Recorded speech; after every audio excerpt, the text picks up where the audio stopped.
can't believe it. After all this long build-up, we're about to sing the last piece for you.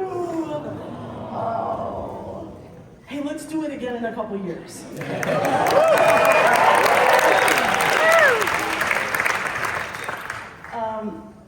Before we sing the last piece of our set for you, and then there will be just a short break for a reset before Central Washington's going to come out and knock all of our socks off. That's going to be fabulous. But I want to say a few thank yous that are very, very important.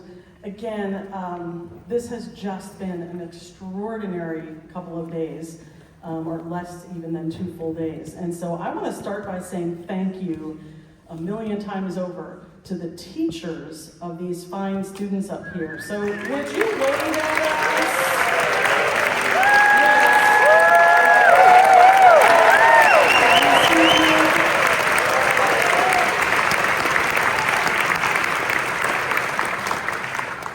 The process for auditioning, this is the first time, right? So what to do for the audition.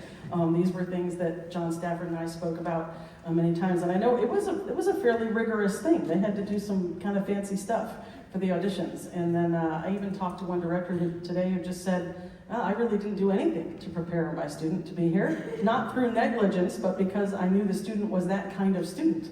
And frankly, that's often the case, because jazz is just a little bit harder, and often the kids who are really motivated to do it will do it. And so I want to say a big thank you and ask you to say another thank you to these students for their hard work in preparing.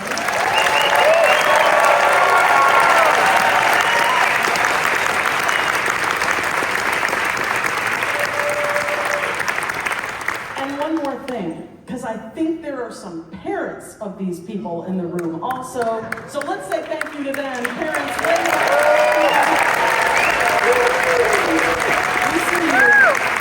see you. It's wonderful. And I know that this is a big deal, having vocal jazz, because we're kind of complicated with all the stuff, right? Admittedly.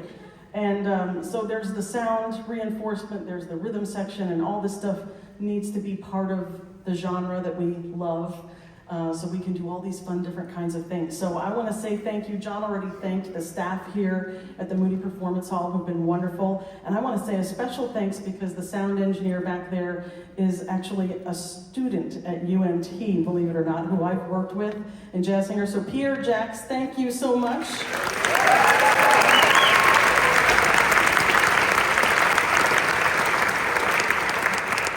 I know there are so many people who have been behind this, and I've gotten so many lovely people reaching out to me saying, hey, it's about time there was vocal jazz. And I just want to say, this is really nerdy to admit this, but I saved the voicemail that Edie Copley left for me.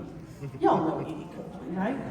And she called me, and essentially, I don't know if she's here tonight or not, but she called me, and basically, if you know her, this won't surprise you at all. The message sounded something like, so, we have this vision of doing, National Honor Jazz Choir.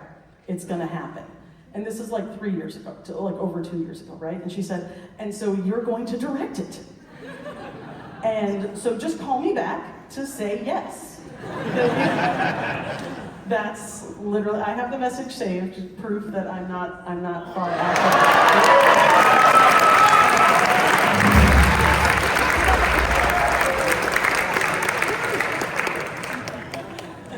Okay, she's fessing up. All right, so I'm really glad I said yes, and I'm really glad and grateful for your vision and for John Stafford and together that this has happened, and I hope it's the first of many.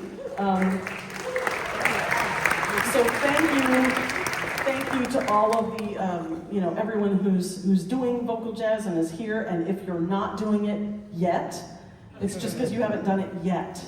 And so, I would welcome you. And I'll just real quick, I do happen to run a really fun thing called a Vocal Jazz Educator Seminar. Every summer, it's about 50 hours for just teachers. And you don't have to know anything about vocal jazz to come and do it.